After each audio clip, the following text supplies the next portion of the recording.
Les amis, salut à tous. Aujourd'hui, je vous propose une vidéo un petit peu particulière que j'ai filmée il y a quelques jours à Paris avec Léa, une préparatrice mentale et psychopraticienne avec qui j'ai discuté du record du monde, ou plutôt de ma tentative de record du monde, à venir le 19 décembre en direct sur cette chaîne YouTube. On a parlé de la notion d'échec, on a parlé des petits rituels pré-compétition, on a parlé de l'exemplarité, plein de choses super intéressantes dans une vidéo qui ressemble un petit peu à un podcast. Donc vous pouvez tout à fait l'écouter plutôt que la visionner, et j'espère que de voir à quoi ressemble une séance de préparation mentale vous plaira. D'ailleurs, vous pouvez retrouver Léa sur son site internet et ses réseaux sociaux.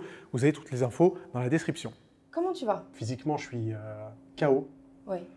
avec le rhume, etc. Mais je suis KO aussi. Ok. Mentalement, tu vois, il y a des hauts et des bas. Aujourd'hui, il y a un espèce de mix entre excitation, donc vachement satisfaisant, Ok. et stress, dans le sens lourd, tu vois, comme un poids à porter sur ses épaules. Ok. Et ça oscille un petit peu entre les deux. Ouais. Donc il y a des moments dans la journée où je vais me dire je suis capable de tout, trop bien, ce défi je vais le crusher, ça va être génial, je vais passer un bon moment. Et d'autres moments, je sais pas, où je me dis oh putain, non, ça va pas le faire, j'ai pas envie, je veux plus, je vais décaler ou des trucs comme ça. Ok, à ce point. Ouais. Ok, c'est intéressant parce que par rapport à la première fois, et on va faire un point du coup sur ce qui s'est passé, tu as pu observer un peu mieux quand même ce qui se passait pour toi, je trouve. Est-ce que tu penses, toi, que tu as, depuis la dernière séance, que tu as eu un nouveau regard un peu sur toi? C'est trop compliqué d'avoir le recul, surtout que j'en parle pas beaucoup avec mon entourage. Donc du coup, tu sais, c'est une discussion que tu es obligé d'avoir avec toi-même. Ouais. Des fois, c'est pas agréable, des fois, c'est très agréable. Des fois, tu te dis, est-ce que je suis pas trop dur avec moi-même? Des fois, est-ce que je suis pas trop gentil avec moi-même?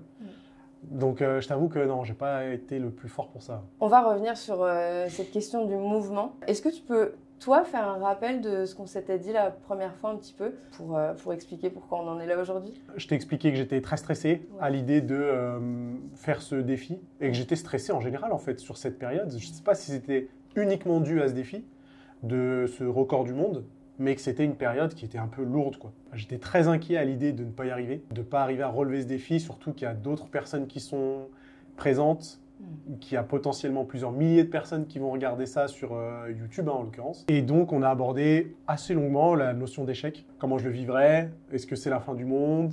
Qu'est-ce qui pourrait arriver de bien dans quelque chose de mauvais, entre guillemets, quand on parle de l'échec? Effectivement, là, par rapport à ce défi que tu te donnes, il y a une ampleur différente. C'est un gros défi.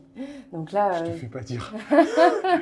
Donc là, tu ne te ménages pas du tout. Ouais. Donc à ce niveau-là, effectivement, il y a sûrement la période qui fait que, en tout cas, tu es le mieux placé pour le savoir. Et puis, effectivement, l'ampleur de ce défi-là qui doit peser sur tes épaules. Et puis, oui, il y a cette notion d'échec que toi, tu abordes d'une façon un peu particulière. Je dirais même... Est-ce que tu l'abordes finalement, cette notion d'échec? Enfin, depuis la dernière fois, oui. Peut-être qu'avant la dernière fois, probablement pas. Tu me parlais la dernière fois de pourcentage, même. Tu disais que tu pensais à chaque fois réussir tous les défis que tu entreprenais à 99,9%.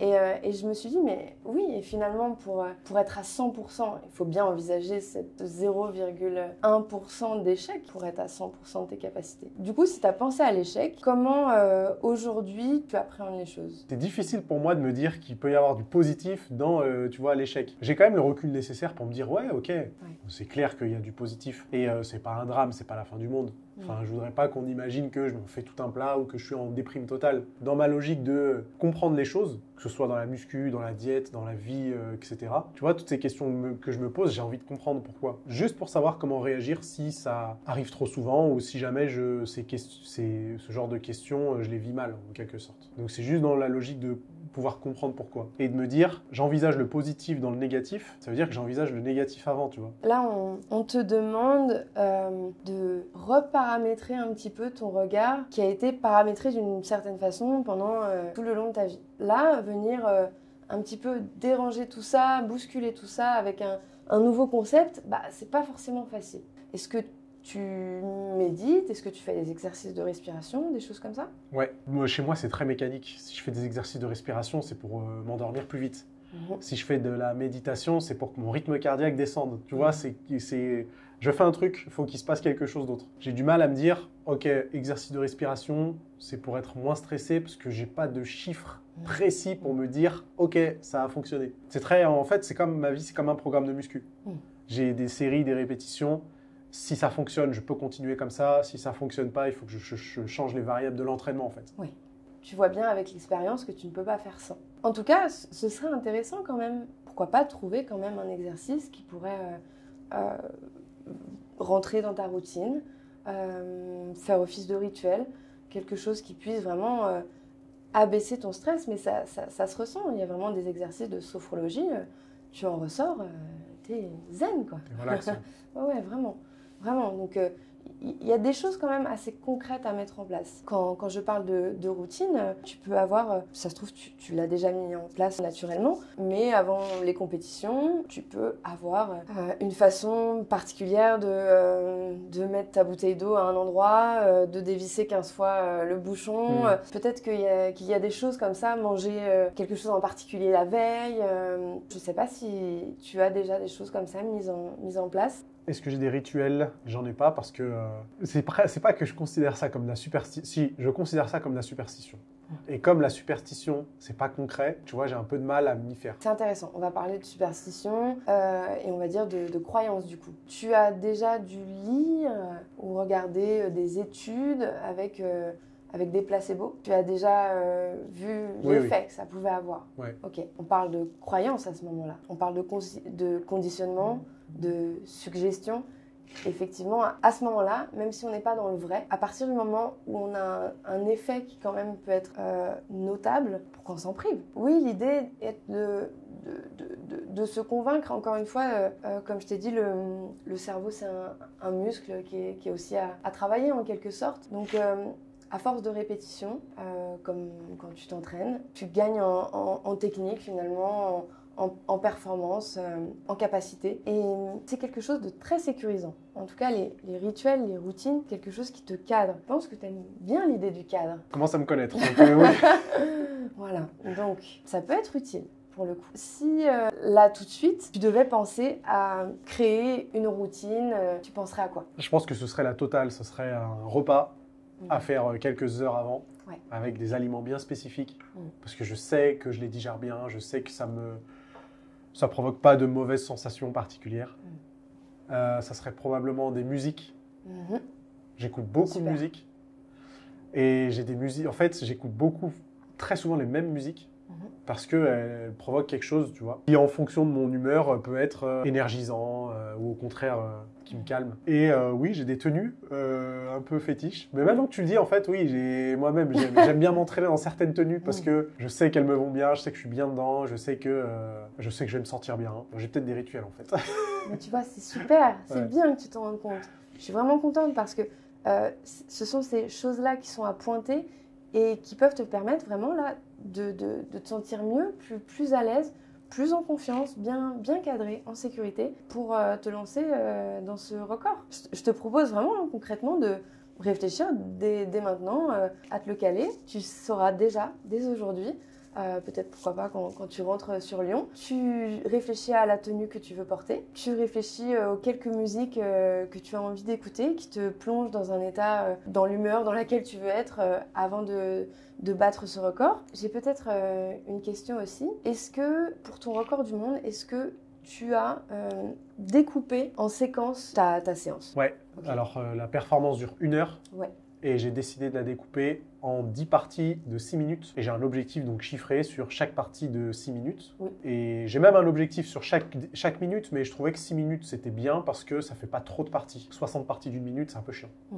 Alors que là, 10 parties, c'est pas la mer à boire en fait, parce qu'on est très vite à la moitié, et quand on est à la moitié, on est très vite à la fin. Et là, je me dis que 6 minutes, plus 6 minutes, plus 6 minutes, ça va le faire en fait. Et c'est pour ça qu'il y a des fois vraiment où je me dis, mais je suis hyper confiant, parce que j'y arrive 6 minutes, j'y arrive encore 6 minutes, j'y arrive encore 6 minutes. Est-ce qu'il y a vraiment une raison pour laquelle je puisse pas le faire 10 fois de suite? Mais il y a le petit mais, tu vois. Ce mais, il a la place d'exister. Heureusement qu'il existe. Quand je t'écoute parler, c'est quand même ce côté vainqueur qui ressort. Que tu aies séquencé cette épreuve, déjà c'est un super réflexe. Ça a été naturel pour toi de faire ça? Ouais, enfin 1 heure c'est trop gros, j'arrive pas à me représenter les choses comme ça et j'ai plus de facilité, encore peut-être c'est le passé muscu, hein, à me dire j'ai 10 séries de 6 minutes et les 10 séries de 6 minutes, voilà, 6 minutes ça passe hyper vite en fait, c'est une musique, tu vois, c'est une musique, ça va le faire tranquille et si je mets ça bout à bout, bah, en fin de compte il y a des chances pour que ça passe beaucoup plus vite que ce que j'imagine et si ça passe vite, je peux me faire mal, enfin ouais c'est ça, je peux me faire mal. Je peux envisager le scénario de me dire ça va faire mal, ça va être désagréable, mais il n'y a que 10 séries de 6. 10 séries de 6 minutes. Oui, et puis il y a ce cadre dans lequel tu évolues dans ce que tu connais. Je pense que de temps en temps, tu as besoin d'être rassuré, de temps en temps. Oui, complètement. Bah, je pense comme tout le monde. Hein. Ouais. Après, moi, personne ne me rassure, tu vois. Je suis dans une position qui fait que les gens vont plus souvent me demander conseil que moi, je vais leur demander conseil. Surtout d'ailleurs. Hein. Donc, je me vois mal essayer de me faire rassurer par quelqu'un parce que c'est compliqué. Mais ma vie est tout sauf nuancée. Hein. Ma vie est tout sauf nuancée. Mais je crois que déjà, c'est le... Je ne sais pas si c'est comment dire, l'essence même d'un sportif ou l'essence même de quelqu'un qui a envie d'accomplir de grandes choses, tu vois, que ce soit très intense ou le contraire, ou si c'est juste un travail que j'ai à faire et que je peux arriver à cette nuance, tu vois, tout en gardant cette détermination et l'envie de faire des bêtises comme un record du monde. C'est une question d'équilibre, mais d'équilibre pour toi-même. Pas de modèle, il n'y a pas de formule magique. Et c'est bien pour ça que j'ai voulu reprendre ton exemple de 99,9%, parce que c'est toi qui as donné ces chiffres-là. Et il faut se baser là-dessus. Et l'échec, il ne prendra pas plus de place. Effectivement, on voit rarement de grands champions avoir une vie particulièrement stable, équilibrée. Effectivement, il y a toujours quelque chose qui va très loin dans la discipline, dans le dépassement de soi, etc. Tu as cette conception, cette personnalité qui t'emmène loin, qui t'emmène vers cette figure du champion du monde, du combattant, de celui qui se dépasse, qui performe. Je vois, j'ai pas en tête de grands champions ayant eu une vie banale, tu vois ce que je veux dire? Mais c'est rassurant aussi de se dire que j'ai pas besoin de changer mon fonctionnement, que si c'est ok, c'est ok. Et puis que si ça provoque des questions, c'est normal aussi. C'est bien d'entendre ça et je pense que c'est bien de le dire aussi parce que je suis sûr que je suis probablement pas le seul à être dans ce cas de figure-là. Donc au final, si jamais moi, ces questionnements, ils peuvent en éclairer certains, c'est encore mieux. Ouais. C'est encore mieux. C'est pour ça que au final, même si c'est une discussion un peu perso, tu vois, j'ai pas trop de mal à le partager parce que j'ai toujours eu la conviction que ce que je traversais, des milliers et des milliers de personnes l'ont déjà traversé, le traversent actuellement ou vont le traverser un jour. Donc au final, c'est pas le genre de choses que j'ai forcément envie de garder pour moi. C'est super que tu fasses ça parce qu'effectivement, au travers des réseaux, on le voit de plus en plus. Les personnes s'autorisent justement à partager un petit bout de leur vie et que toute une communauté ait accès à ça. C'est vraiment de la matière utile pour ces gens-là à qui tu donnes un écho. Quand ils te voient, ok, je suis pas le seul et en plus Nassim ressent la même chose.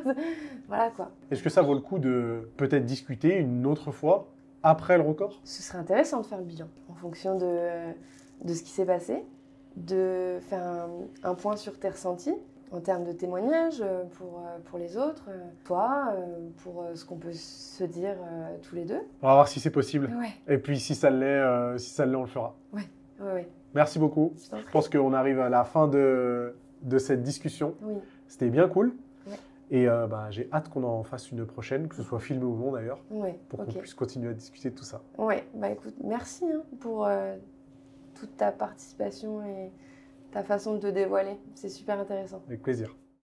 Les amis, si cette vidéo vous a plu, on met un gros pouce en l'air. Évidemment, on s'abonne à la chaîne. On va voir le travail de Léa sur Internet et sur ses réseaux sociaux. Et moi, je vous donne rendez-vous dimanche à 15 h pour le live tentative du record du monde. À plus.